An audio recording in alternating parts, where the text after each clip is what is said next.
So I've had some young ladies say to me, I don't want to have to deal with the mother-in-law. I'd rather have somebody who doesn't have a mom. I've even had somebody say to me, I'd rather marry somebody whose mom was dead or who was an orphan or something like that. So this is always my first response when I hear that. Stop it. Don't ever pray a prayer like that. It's bad and evil. So you're a woman. You hope to get married and you're going to have your own kids someday. I'm sure you would like to be alive and well to see your children get married, to meet your grandchildren. So why would you wish that your own mother-in-law would be dead or that she won't grow up to see her son get married? I think it's a very wicked and evil prayer. I understand where it comes from. I understand that there's so many issues with in-laws and so many issues with mothers-in-law especially, that it makes some people apprehensive and anxious about what their mothers-in-law will be like, and some would just rather not deal with it. And I understand that. However, you cannot pray not to have a mother-in-law just so that you avoid the issues. So let's talk about some of the ways that you can handle your mother-in-law. First of all, let's correct what your prayer should be. Before you go into a relationship or before you get to that stage or before you meet any man, your prayer should be that you will have a great relationship with your mother-in-law, that you will meet a mother-in-law who will take you as her own daughter and who you can take as your own mom, and you won't have any issues. One of the things you need to understand is that if you are apprehensive and scared and fearful about the kind of person you meet, if you've got it stuck in your head that mothers-in-law are always wicked, they're always mean to their daughters-in-law, they're always looking for a way to mistreat them and all that, those are the kind of people you will attract. So have an open mind, have good expectations. Just go into the relationship with an open mind towards your mother-in-law. Don't be apprehensive in meeting her. When you finally do meet her, deal with her with an open mind. Deal with her like you would with anybody. You may find some resistance at first and things may get better as you go on, or you may actually just find out that, okay, she's not the best of people. Then you can now take action and decide on the way forward. But don't let your first imagination be she's going to be wicked, because if you have that mindset, you're going to relate with her as such. And sometimes what births the problem between a wife and her mother-in-law is the fact that she's already anticipating problems, and so she goes in with a mindset that is anticipating those problems. So go in with an open mind. Don't anticipate any problems. Be good, be nice, be civil, be polite. Go out of your way to make her feel at home. And then, depending on the response you get, you will know how to react. When I say go out of your way to make her feel at home, some people are already like, no, don't start where you can't finish. But here's my thinking. Your mother-in-law is old. At least she's much older than you, and most likely old enough to be your mom. The likelihood of her changing for you is very, very slim. She's set in her ways. Your mom is probably set in her own ways too. Your mom knows you, and so there's already that interaction. But think of the times when you've had to disagree with your mom, and understand that your mom is not going to step down for you most times. She's set in her ways. She has a way of thinking. She has viewed life. She has her own experiences. And so she's not going to be the one to step down for you. And that's why I say, go out of your way to be nice and to draw your mother-in-law in. Make her realize that you're not trying to take her place in her son's life. You're not trying to replace her. And that this is your home, or she's welcome into it. That you take her as a mom. Even if she's not receptive at first and her behavior towards you is kind of iffy, if you're a good person and you continuously display kindness and love towards her, after a while, she's going to realize that you're not her competition, and many times such people step down and calm down.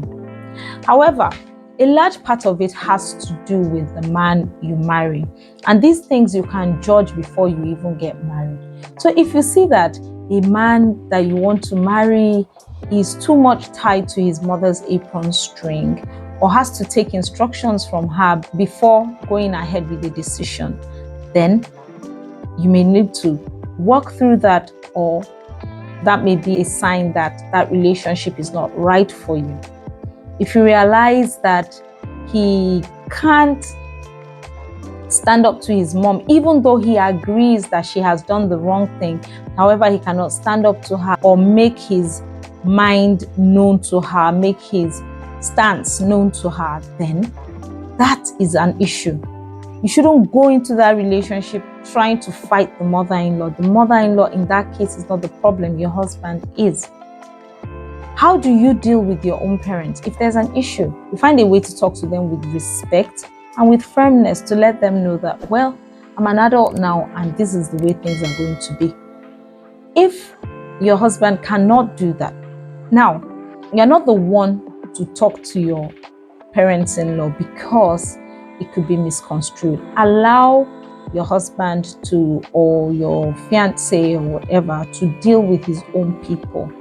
And if he can't, instead of you becoming combative and facing the fire, it may be better to take a decision to walk away from that relationship, or talk things through with your husband or your fiance or boyfriend and get him to work things out. And if he can't work things out, that may be a sign that you need to walk away. All in all, what I'm saying is that the mother-in-law can be your greatest ally. My mother-in-law is one of my greatest allies. I can sit down with her, I can speak with her.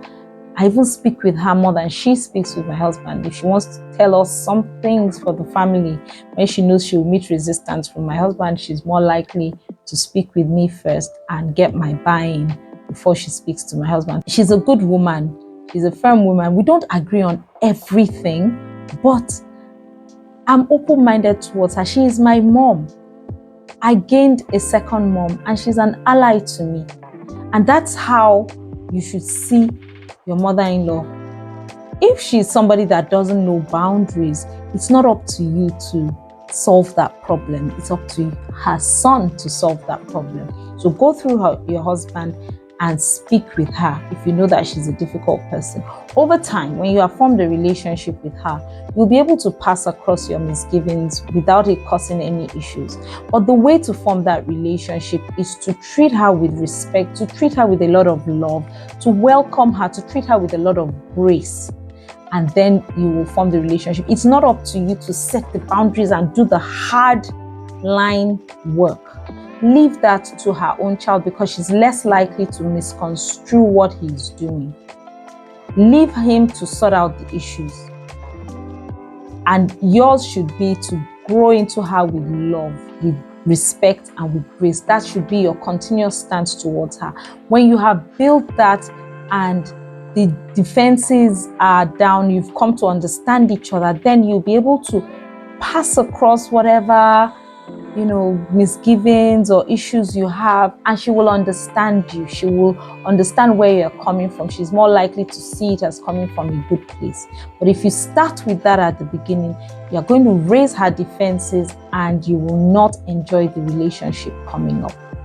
It's just a matter of wisdom and emotional intelligence, understanding how to work with people. Remember that your first goal is to lower her defenses so that she's not always feeling defensive and guarded around you.